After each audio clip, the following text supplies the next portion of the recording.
Hi friends, last వీడియోలో మా అద్భుతాన్ని చూడడానికి మా బంధువులు అయితే వచ్చారని చెప్పాను కదా. వాళ్ళు వచ్చేటప్పుడు గుమ్మడికాయ అయితే తీసుకొని వచ్చారండి.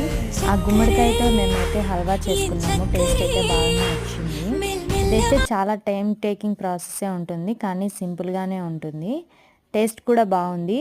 ఈ ఫుల్ వీడియో రెసిపీ కావాలనుకుంటే నా ఛానల్ కింద డిస్క్రిప్షన్లో లింక్ ఇస్తాను, ఒకసారి చూడండి.